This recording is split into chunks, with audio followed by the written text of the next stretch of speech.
नमस्कार प्रेक्षकांनो, मालिकेमध्ये आपल्याला पाहायला मिळणार आहे की गोपाळ म्हणजे अजित जो आहे तो आतमध्ये असतो. बाहेरून मालक येतात, पोलिसांना घेऊन ते आलेले असतात. ते दरवाजा वाजवतात, दुकान उघडायला सांगतात.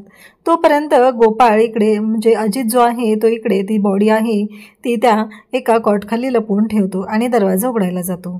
तेव्हा पोलीस तिथे आलेले असतात. ते अजितला एक फोटो दाखवतात आणि म्हणतात की तू महाराष्ट्रातला आहेस ना, मग या व्यक्तीला तू ओळखतस का?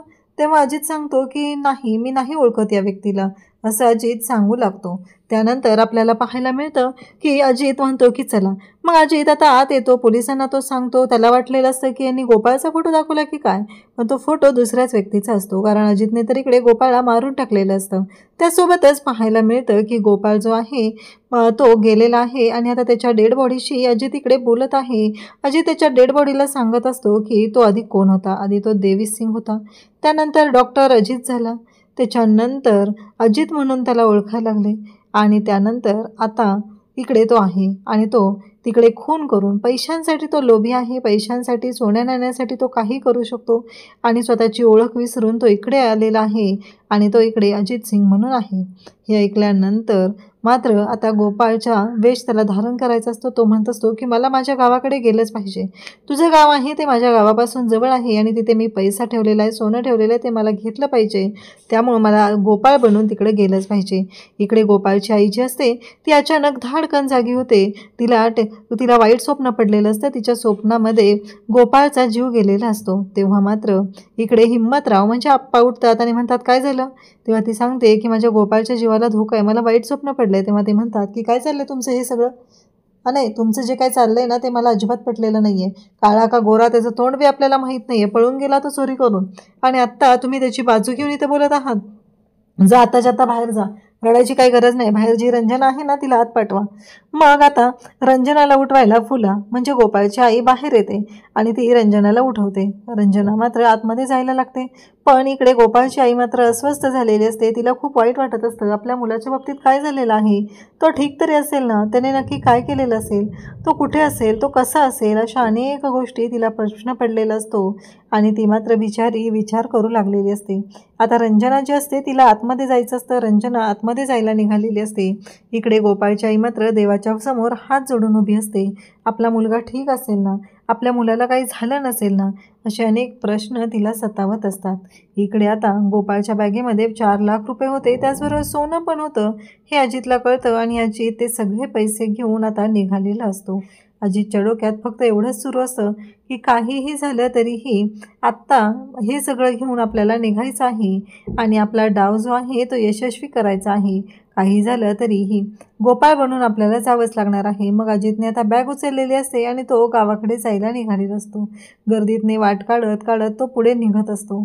त्यानंतर आपल्याला पाहायला मिळतं की अजित आता इकडे गंगाघाटला येतो आणि तिथे आल्यानंतर एक आजी असते, ती एक अंगठी घेते आणि ते म्हणते की तू मला खोटी अंगठी दिलेली आहेस. तेव्हा तो म्हणतो मग काय तुला खरी द्यायची होती, मी काय डोक्यावर पडलंय का तुला खरं सोनं द्यायला. तेव्हा ती आजी जी असते, ती बाई जी असते, ती इकडे अजितला शिव्या शाप देते आणि म्हणते तू ज्या गोष्टीसाठी चाललेला आहे ती गोष्ट तुझी कधीच सफल होणार नाही, तुला कधीच यश येणार नाही, असा शिव्या शाप द्यायला ती सुरुवात करत असते. त्यानंतर आपल्याला पाहायला मिळतं की हे सगळं जेव्हा चालू झालेलं असतं तेव्हा अजित आता महाराष्ट्राला जाणारी ट्रेन पकडतो आणि मग महाराष्ट्रात तो जायला निघालेला असतो, कारण त्याला गोपाळच्या गावी जायचं असतं. तिथं गोपाळ म्हणून त्याला राहायचं असतं. आणि हे सगळं जेव्हा चालू झालेलं असतं तेव्हा मात्र इकडे गोपाळच्या आईने गुरुजींना बोलवलेलं असतं आणि त्याचवेळी ती रंजनाला सांगते की जाऊन तू चहा तिकडे पाणी घेऊन येशील का. आणि त्याचवेळी छोट्या जो असतो म्हणजे सुधाकरचा जो मुलगा असतो तो मात्र तिथं पोहोचलेला असतो आणि तो सुधाकरचा मुलगा तिथं म्हणत असतो म्हणजे गोपाळ काका का.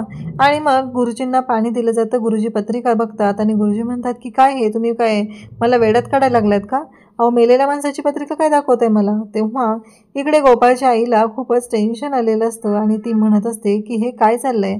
त्यावेळेस आप्पा म्हणतात की काय चाललंय तुमचं, कळेल का आम्हाला नक्की काय तुम्ही गोंधळ घालून ठेवलेला आहे. हे सगळं बोलणं चाललेलं असतं. त्यानंतर आता गोपाळची आई रडत असते, गोपाळ गोपाळ म्हणून ती रडत असते आणि त्याचवेळी दारात अजित हा गोपाळ म्हणून आलेला असतो आणि तो म्हणत असतो आई आई मी गोपाळ, आई मी आलोय, असं तो बोलायला सुरुवात करतो. तेव्हा मात्र गुरुजी म्हणत असतात की शक्यच नाही, मी जे भाकीत केलेलं आहे, माझं जे भाकीत आहे ते कधी चुकू शकत नाही, कारण हा जो आहे हे कळतच नाहीये, हा गोपाळ आहे, यावर विश्वास कसा ठेवायचा हा मोठा प्रश्न उभा राहिलेला असतो. त्यासोबतच इकडे पाहायला मिळतं की आता गुरुजींनी तर भाकीत केलेलं आहे. गुरुजींनी सांगितलेलं आहे की काय गोंधळ झालेला आहे, काय घडणार आहे, हे सगळं गुरुजींनी सांगितलेलं असतं.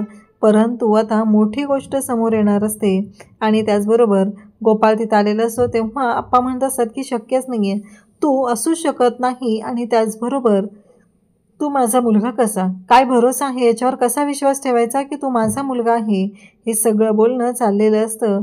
आणि तेव्हा मात्र गोपाळ म्हणत असतो म्हणजे तेव्हा आप्पा त्याला म्हणतात की एक गोष्ट लक्षात ठेव, आता तू तर सांगितलेलं आहे की तू माझा मुलगा आहे, मग तुला हे प्रूव्ह करावं लागेल की तू कसं काय माझा मुलगा आहे. जर तू ही गोष्ट सांगितली तर मात्र हे सगळं जे काय आहे ते मी मान्य करेल. पण इकडे अजितने गोपाळला सगळ्या गोष्टी विचारून घेतलेल्या असतात, अगदी बारीक सारीक.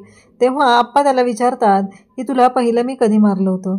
बरोबर गोपाळ त्या प्रश्नाचं उत्तर देतो, तुला काय बनवायचं होतं. तेव्हा बरोबर गोपाळ सांगतो की मला पहिलवान बनवायचं होतं. मग तू घरातून का निघून गेला. मी घरात पैसे चोरी केले आणि त्यानंतर मी निघून गेलो. त्यावेळेस आप्पा त्याला म्हणतात की तुझ्या उजव्या पायाला भाजलेली खूण आहे ती दाखव.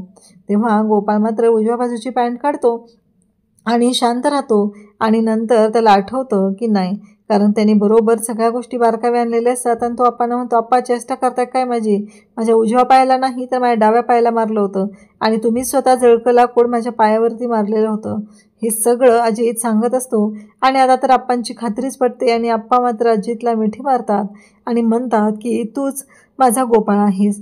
तेवढ्यातच सुधाकर आणि त्याची बायको तिथं आलेले असते. सुधाकर म्हणत असतो शक्यच नाही आहे, तो गोपाळ असणं शक्यच नाही आहे, कारण कोण भामटा आलेला आहे आणि त्याला आपण कसं म्हणायचं असं त्यांचं म्हणणं चाललेलं असतं. आणि इकडं छोट्याला मात्र खूपच आनंद झालेला असतो. तो रिक्षा फिरवायला तयारच झालेला असतो. जो दिसेल त्याला सांगत असतो की गोपाळ काका जित्ता झाला, गोपाळ काका जित्ता झाला. आणि त्याचबरोबर गोपाळ काका परत आला असं सगळ्यांना सांगत तो चाललेला असतो. सगळेजण खुश झालेले असतात. काही जणांना माहीत असतं की गोपाळ कोण होता, तर काही जणांना माहीत नसतं. आणि हे सगळं जेव्हा चालू झालेलं असतं तेव्हा तो घरी येतो. आई मात्र म्हणत असते, तुला आठवतंय का, तुला ना माझ्या मांडीवर टेकल्याशिवाय झोपच यायची नाही, ये इकडं. तेव्हा तो म्हणतो, हो ना, अजून पण येत नाही मला, असं म्हणत तो इकडे आईशी बोलत असतो. त्यावेळेस आई त्याच्या गालावरून हात फिरवते. तर प्रेक्षकांना उद्याच्या भागात आपल्याला पाहायला मिळणार आहे की सुधाकर जो आहे तो वर्दी घालून आलेला असतो आणि सुधाकर जेव्हा अजितकडे पाहतो तेव्हा अजितही सुधाकरकडे पाहतो. सुधाकरला पोलिसाच्या वेशात बघून त्याला तर धक्काच बसलेला असतो. त्यानंतर आपल्याला पाहायला मिळतं की गावात एका ठिकाणी एका घराला आग लागलेली असते. तिथलं त्या आजीची 2 लेकरं राहत असतात. सगळेजण ओरडत असतात. इकडे गोपाळचा मित्र जो आहे तो सांगायला येतो. अजित तिकडे जायला निघतो. सुरुवातीला तो थांबत असतो की एवढ्या आगीत कशी उडी टाकायची, पण हीच देवमाणूस बनण्याची एक पायरी आहे असं म्हणत तो ते करायला तयार होतो. त्यानंतर आपल्याला पाहायला मिळतं की जेव्हा हे सगळं चालू झालेलं असतं तेव्हा मात्र या सर्व गोष्टी घडत असतात. तेव्हा अजितला कळतं की तिथे ती म्हातारी सांगते की माझं सोनं पैसा सगळं आतमध्ये आहे. आणि अजित मात्र त्या आगीत जातो आणि त्या लेकरांना वाचवतो आणि ते पैसे घेऊन घरी येतो. पण गोपाळची गर्लफ्रेंड असते आणि ती गर्लफ्रेंड आता इकडे बनारसवरून पुन्हा आलेली आहे महाराष्ट्रात आणि ती गोपाळच्या घरी येऊन टेकलेली आहे. पण इकडे ऑलरेडी गोपाळवर प्रेम करणारी माधुरी जी आहे तीही आलेली आहे. आणि माधुरी म्हणत आहे की सांग, ओळखलं का मला, माझ्या प्रश्नाचं उत्तर जर तू दिलंस तर मी समजेल की तू खरं आहेस, असं तिचं म्हणणं असतं.